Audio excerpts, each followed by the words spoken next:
I want to jump into JRPGs, but where do I start? Huh? Huh? It's a good question, and when I answer it, my mind always goes back to some common titles. So instead of keeping it individual, why not spread the word a bit more? That's what the channel's for. Here's a collection of modern JRPGs that I think are a good starting point. Small caveat though, only the ones I have played. SMT5, Fire Emblem Three Houses and Yakuza Like a Dragon would likely be a recommendation too, but they're on my backlog for this year. Can't really comment on something I haven't had the time to play. Persona 5 Royal. Let's kick off with possibly the most obvious game on the list. When I'm looking for recommendations to give to newcomers, P5R is pretty much a reflex, it immediately comes to mind. In terms of value for money, there's very few that match up to this game. You're looking at about 100 hours on the base game alone, and that's not even including the content specific to Royal. But what made P5R so excellent, at least from my experience, is that the long time I spent with it never felt exhausting. Outside of a few slower moments here and there, it was paced excellently. Naturally, the aesthetic also has to be mentioned. I mean, look at it. This game just oozes class. Very rare is it that the presentation of a game can positively contribute to the overall experience.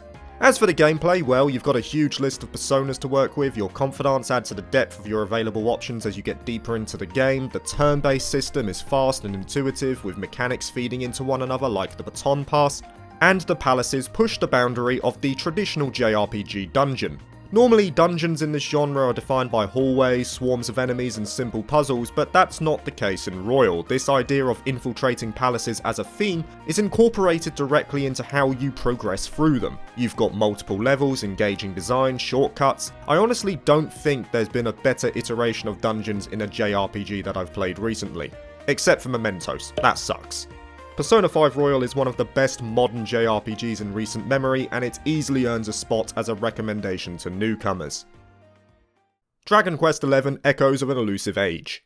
Dragon Quest XI gets on this list alone for birthing one of the greatest lines in Smash history. Yo, hero, nice! I outplayed that, man. Never gets old.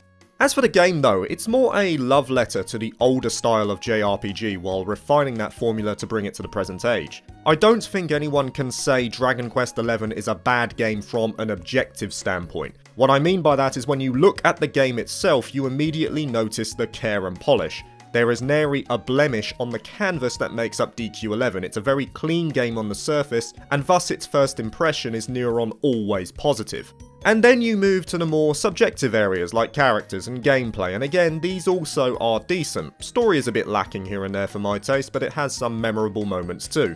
However, yes, there's that word, I must confess, as much as I can acknowledge that Dragon Quest XI is a fantastic game, it's not grabbing me as I thought it would, at least not at the 35-hour mark. And I'm positive that the main reason for that is the OST. It's bad. Like, rather be serenaded by a flu-induced cat bad. It reinforces to me why I place such importance on a good soundtrack. And it mainly comes down to the selection. It feels very shallow, as no matter what area you find yourself in, you're pretty much always listening to the same tune. I've been on a fairly lengthy hiatus from it for that reason, but when I do go back, I'm gonna need to find a workaround because muting the music is also out of the question. I need something to set the tone. Compare this to something like Persona 5 Royal as an example. When you're about to infiltrate a palace, the music switches up to that awesome upbeat cacophony. You enter a mindset whereby it feels like you're about to do something extraordinary. I'm just not getting that feeling from Dragon Quest XI, at least not yet. Despite that though, this recommendation isn't for me. It's for new players to the genre, and I dare say many looking for a JRPG to start with will see past the OST. And if you manage to do that, then you've pretty much got a game that excels near on everywhere else, so I can't justifiably omit it as a recommendation. Tales of Arise.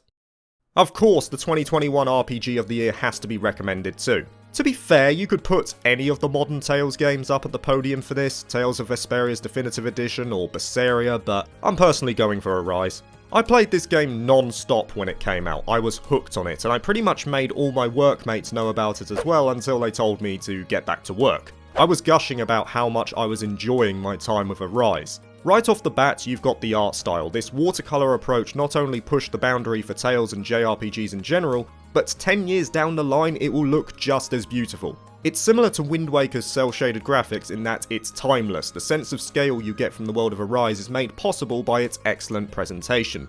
Combat's pretty much the highlight as it generally is in Tales games. The bones hold up well, and then you've got the myriad of options within combat which gets introduced in good time. You're not waiting for a new game plus to unlock everything.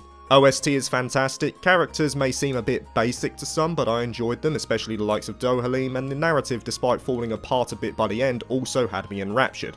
I actually liked the twists and the revelations in this game. I thought they were handled well. The only things that took away from Arise in my mind were the mostly shallow antagonists, and also the final dungeon. I see it as one of the worst in recent memory. Those shortcomings though don't detract at all from Arise. It was easily one of my favourite games of 2021. It not only gets a recommendation as a great starting JRPG for a newcomer, but it has the added effect of potentially leading the player down a rabbit hole to seek out the other Tales games as well. The Final Fantasy VII Remake. Surprise surprise, the remake of one of the most beloved games of the PS1 is also down as a recommendation. I mean, what can I say that hasn't already been said about the Final Fantasy VII Remake a million times before? Like Arise, presentation in this game is top tier. I mean, Square's got a massive pile of dosh to work with, but actually utilising it is another kettle of fish. Midgar has never looked so good.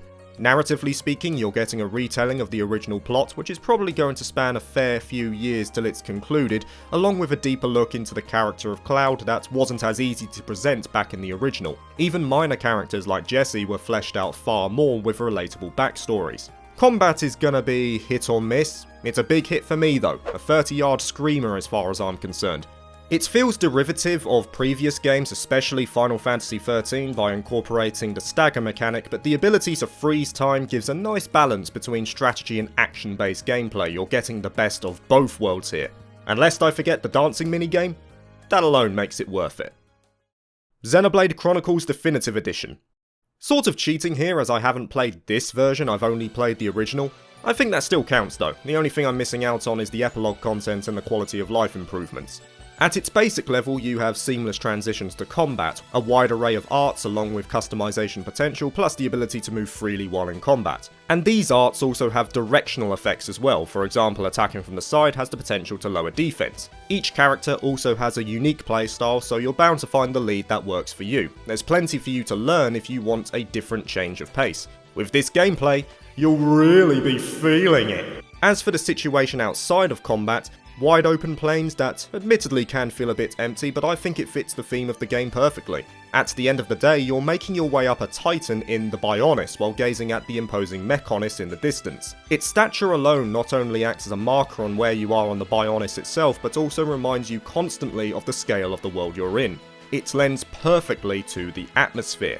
The only downside in this case is that the game is Switch exclusive, but I'd like to think a lot of players nowadays have a Switch on hand, and as a JRPG fan it's a no-brainer for some of the exclusives on it. This one is an easy recommendation to any newcomer. Neo: The World Ends With You. Okay, this may seem like a weird one, but hear me out. My main issue with including Neo was that it's a direct sequel to the original World Ends With You. Now, I don't want to recommend that game as a starting JRPG because even though it is good, if you get it on something like the Switch, the touchscreen controls can easily put someone off. It was very much a game designed for the original DS. Nothing against the game itself, but the controls? Nah. Regardless, I need to give this series some love, so the sequel that reverts to a more traditional control scheme takes its place.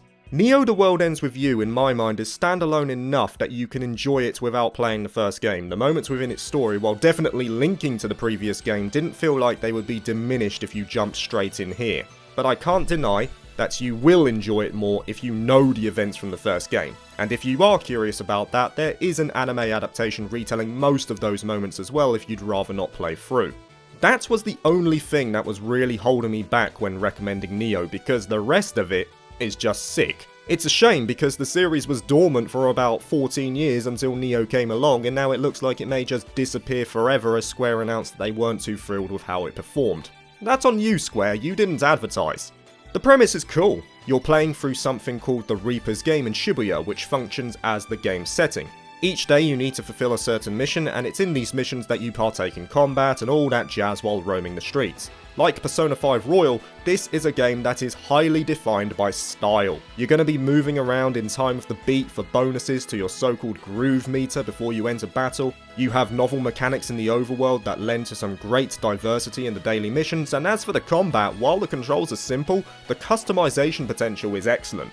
Each character can equip pins that give them unique psychs, and each one gets mapped to a particular button, but as you get further in, you're going to get way more pins, more characters will join the team, and you can also unlock passive abilities which allow you to stack up pins on the same button. It naturally lends to you finding combinations that work well together and ensures that the battle system remains fresh, which is important as there is an emphasis on stacking battles together for higher drop rates and rarer pins. And the last thing I want to mention here, the music. Oh my god, the music. I can't really say anything else than it's excellent. A bunch of genres are covered. You're getting rock, hip-hop, electronic beats, little sprinklings of punk here and there, rap. It really matches the mood of this game. Everything is designed around the hip center of Shibuya, and it combines into an OST that is just nectar for the ears at times. Honestly, this game deserves way more attention than it gets, and I'll do my part by putting it up as a recommendation for newcomers. Trails of Cold Steel. Pretend you didn't see this coming. Trails of Cold Steel was the game that got me into the Trails series. This channel was birthed off of my experience from this game and my subsequent love for the series as a whole. Cold Steel was the perfect tonic to reinforce to me the magic of JRPGs and what they can achieve. It's a slow and formulaic game in terms of pacing as you explore the land of Erebonia for the first time, but it's slow pacing done right, like a small flicker on a candle that gradually gets bigger and bigger until it roars into a bonfire in the later stages. As you join Class 7 and start to unearth the problems surrounding this land, it culminates in one of my personal favourite finales in any game I've played. I still get chills thinking about the big reveal when I first experienced it. I didn't even see it coming. And then of course you have the cliffhanger ending that compels you to buy the second game immediately. Add on to that the staples of the Trails games like satisfying turn-based combat, utilising arts and crafts, amazing music, a real sense of scale in the world, and a great cast of characters. All of these together in a bubble easily elevate Cold Steel to at least a recommendation. But the main reason I recommend this game is tied more to the deeper implications. Cold Steel can easily act as a gateway into something far bigger than a player would first realise, an interconnected series of 11 games at present that is unrivaled in terms of world building. It's no exaggeration to say that if you get hooked on Trails, you are sticking around for the long haul. You become attached to this world and the characters within it. Heck, even NPCs have their own stories moving from game to game. And it's never been a better time to get involved. All 4 of the Cold Steel games are in the West, the Free Sky games are also here, and the long-awaited Crossbell duology is getting official localizations due out in 2022 and 2023. The 10th game, Trails into Reverie, is following soon after those, and I'd like to think Kuro will come soon after. If you place importance on a story with substance and scale, then this is the series for you, and Trails of Cold Steel is an excellent introduction to that. Ys 8 Lacrimosa of Dana. Play this game. That's it. Just buy it right now. Don't be fooled by the 8 in its name, this is very much a standalone adventure. Ys 8 is my personal favourite on this list. If I was forced to choose one game to recommend as an introduction to modern JRPGs, this would be the one I choose with no questions asked. Ys 8 holds such a special place for me, a real sentimental connection that's hard to describe. It's possibly because I played this during my final week living in Japan, and this kind of felt like a representation of that, this idea of saying goodbye and moving on to the next chapter of life, but I don't think an individual JRPG has had as much impact on me as Lacrimosa of Dana. In this game, you're playing as Adol, who is pretty much the main man of the Ys series, and sure enough, the main man in many women's fantasies too, traversing an island that you're stranded on almost immediately. You've got engaging action-based combat with simple yet tight controls, a cast of memorable characters, especially Dana, who remains my favourite girl in the Ys series, a strong story, and a real sense of wanderlust. Ys games are generally about the journey, the mystery that surrounds these lands, and it's spurred on by Adol's insatiable desire for adventure. With that as the core theme of near on every Ys game, I personally feel that Ys 8 demonstrates it the best. There's a perpetual desire to scan every nook and cranny, find those secrets, fill out the map to completion, you name it. Ys 8 is just pure unbridled fun. And if that wasn't enough, you've also got a delicious OST accompanying you all the way. The likes of Sunshine Coastline remains on every single playlist I have, and I listen to it near on daily. Sound Team JDK just killed it in this game, as they generally do. I can't really say much more than that. Ys VIII is undoubtedly one of the best games I have ever played, and I'm not embellishing when I state that. I cannot recommend it enough to anyone looking to transition to JRPGs for the first time. 13 Sentinels Aegis Rim. Yeah, not a JRPG, but I'm including it anyway.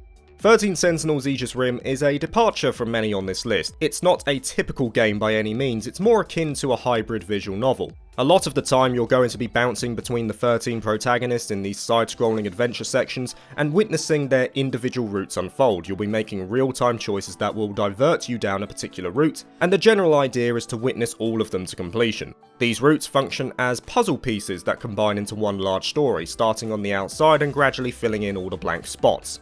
But the brilliance of Aegis Rim is that even with so many different perspectives, you don't feel lost, which I feel is a testament to how well paced and structured this game is. Its choice to lock you out of certain character routes until you've progressed to specific points in others works very well to keep the narrative on track, which is more difficult than it sounds when you consider the premise of the game.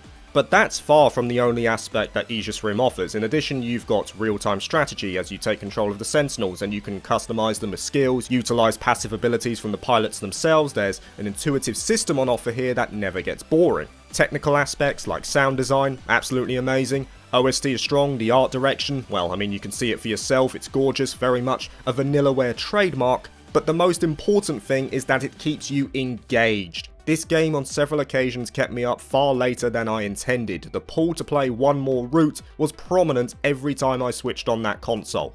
It is masterful in its storytelling, and again, despite it not being a typical game that may put newcomers off, I implore you to try and see past that, because 13 Sentinels Aegis Rim is a masterpiece. Nier Automata. We're ending with a game that I've never actually talked about before on the channel, and it sucks, because I wish I was doing YouTube content when I first played Nier Automata. The reason? To be. Nah, the reason is definitely deeper than that. Definitely.